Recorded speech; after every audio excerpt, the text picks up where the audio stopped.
Hello, everybody. My name is Marty Hatley. I'm the president of Project Patient Care, which is a Chicago-based nonprofit organization that is dedicated to including the voice of the patient in quality and safety improvement work.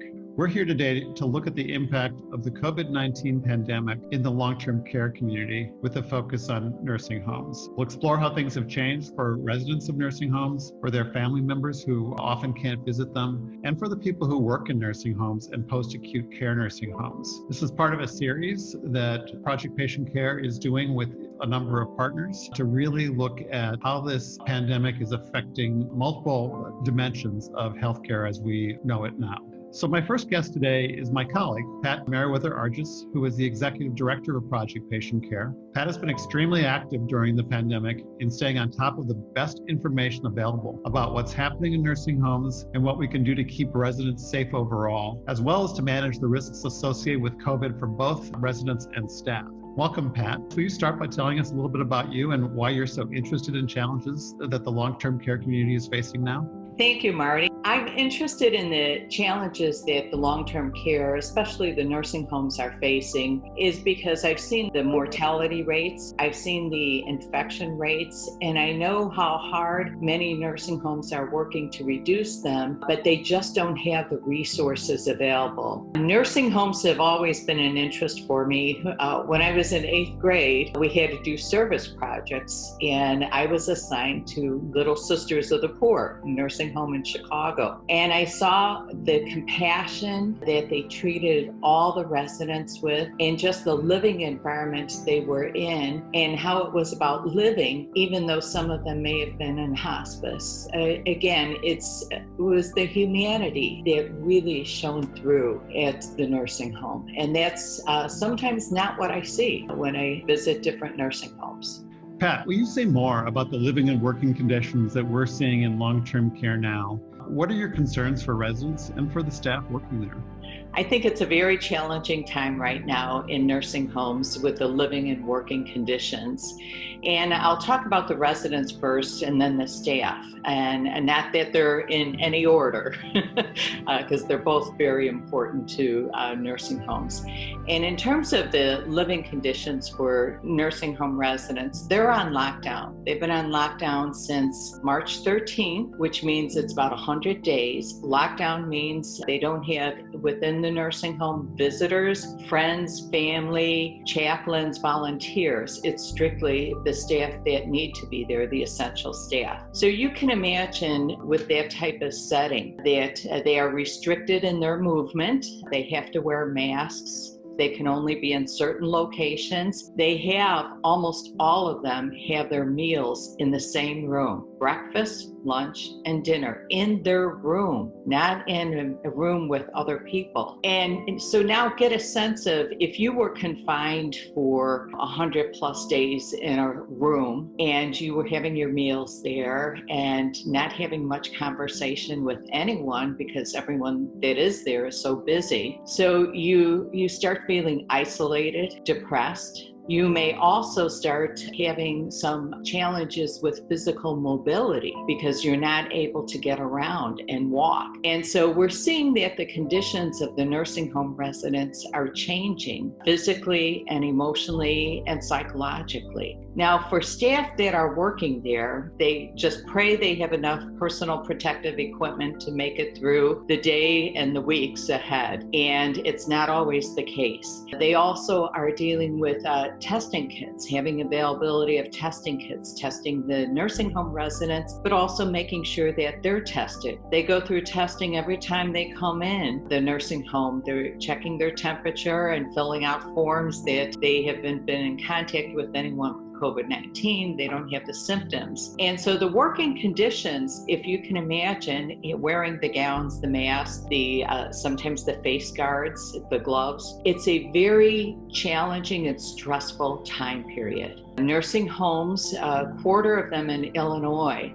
have said they don't have enough aides. Some of them don't have, 20% don't have enough nurses. And some of it is due to, one, they've developed COVID-19 and they can't be working, they're symptomatic. Two, they're concerned because they have families. They're going home to loved ones and they're concerned about not only their health, but the health of their loved ones. So you have more stress on staff than you ever had before. And I'll talk about Illinois because Illinois, we had shortages of staffing to begin with, and that's only more pronounced right now. And so the staff are challenged. And now in Illinois, residents can have visitors outside. It's got to be through a very controlled process. You can request a visit. The nursing home, they can decide if they have enough staff to support it.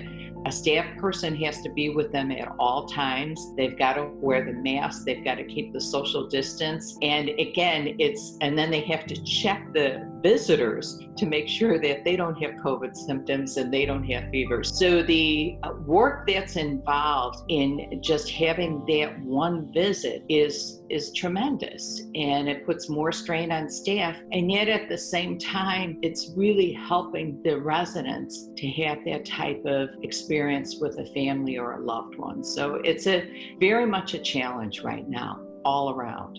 Pat, I've heard you speak of this as a humanitarian crisis, what's happening in our nursing homes now. Given just the extent of the problem, why do you think we're not seeing more media attention to this issue? I wish we had more concern about what is going on with nursing home residents. In Illinois, 55% of all the COVID-19 deaths in Illinois are nursing home residents. In many states, they're hovering around 40, 30%. Up if you go in New York and some of the eastern states, they're at 80%. Canada is at 81% of all COVID-19 deaths are nursing home residents. And yet they make up less than 1% of the population, about 0.4% of the population.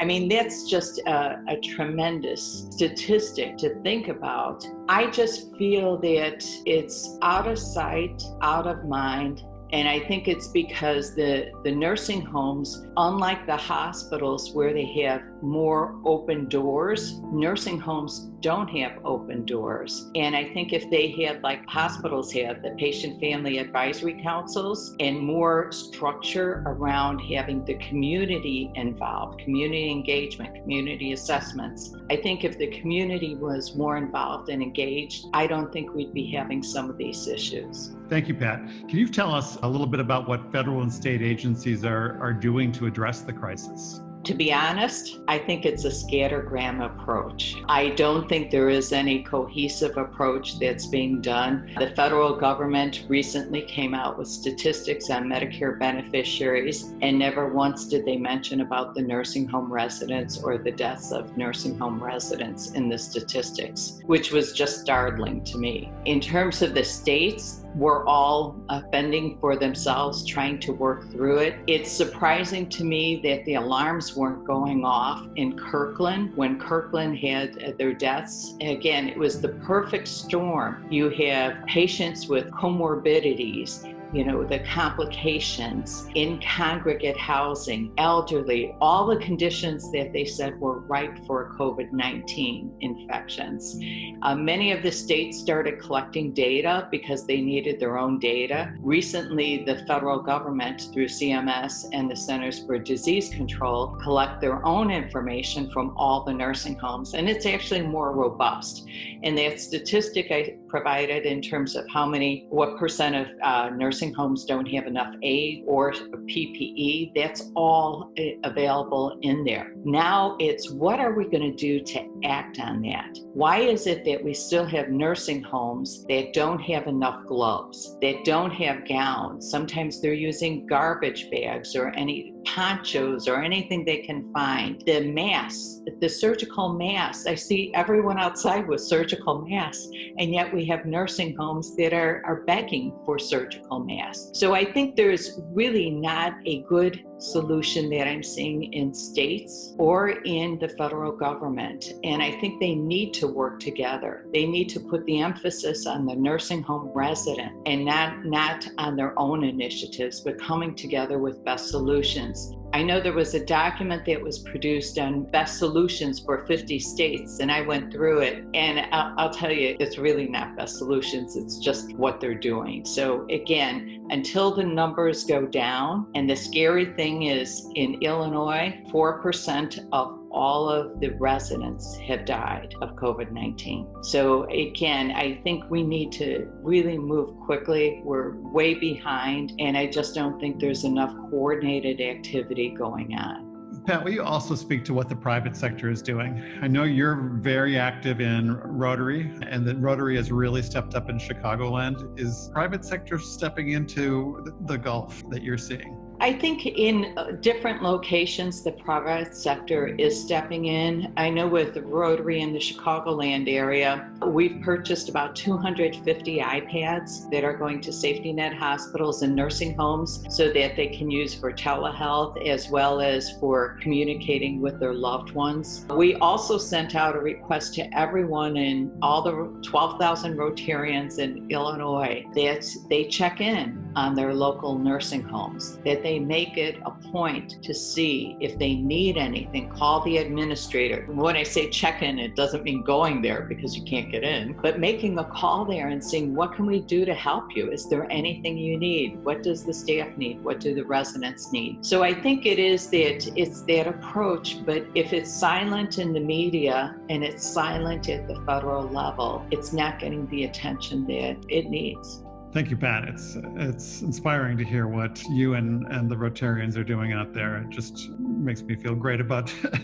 the fact that there are good people in the world that step up in situations like this. But let's shift now to if you are a family member and you've got somebody who you love who's in a long-term care facility, what are the best sources of information for family members who are concerned about their loved ones? First of all, it is now a federal requirement that nursing homes provide information to families and loved ones. Before, it was an option. You didn't need to provide the information to the nursing home resident that they were tested positive with COVID-19. You didn't need to provide it to the family member, and you didn't need to have that information available. Now you have to. You're required by the law by the executive order to make sure that residents do have access to their test results. The family members are notified of the test results, and it's made known through the staff. That's the other thing, is the staff weren't even aware if somebody tested positive. So there's many things that have changed to help get that information out. Now, in terms of,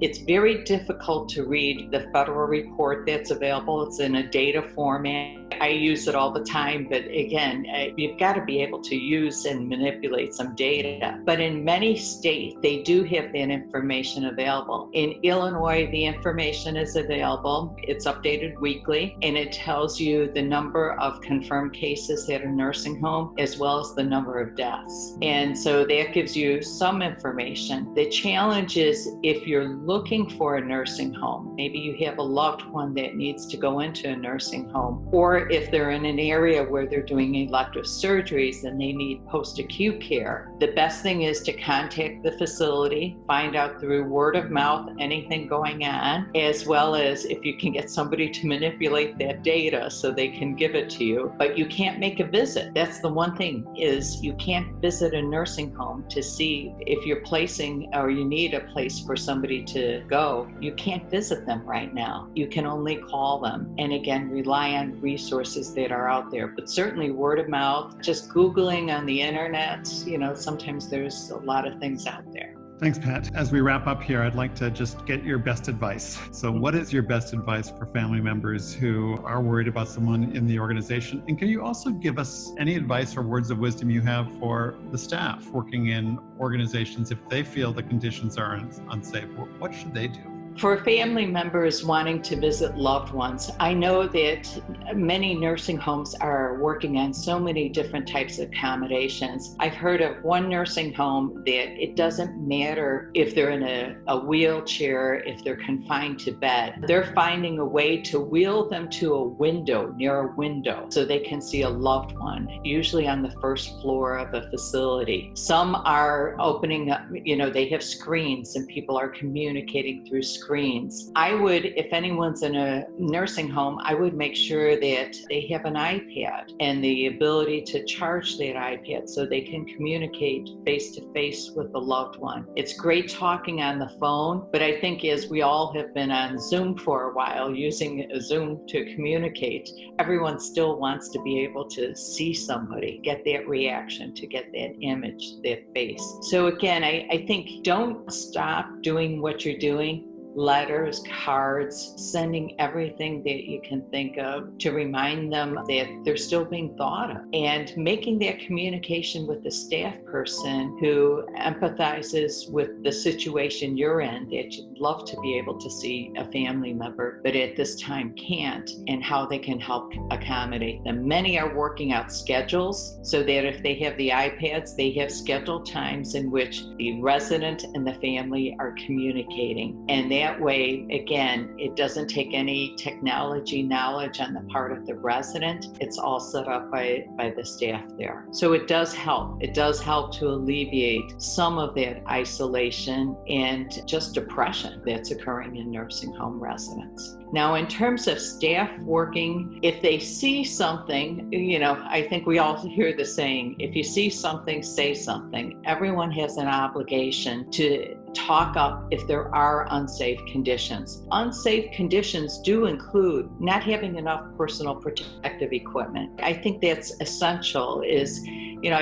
used to work for the fire department. I can't imagine somebody running into a firefighter running into a building without having the equipment. It just doesn't happen. And so I think we need to regard the nursing home staff in the same way as we do any type of frontline healthcare worker. They are dealing with residents that have COVID-19. They are also in very challenging conditions. So they need to speak up, and they can speak up through their Department of Public Health. Some have used their unions to work through issues. Others have taken to media. But I think you want to work within your organization, but certainly if there's a deaf ear to what's being said, somebody needs to speak up outside of that. And if you see harm occurring, and that was one thing, is the spread of COVID-19, just like the spread of any infection in a nursing home, spreads like wildfire. And so containment early on. And if you don't have the knowledge to how to stop it, you need to speak up. And I would even, and not to put hospitals on the spot,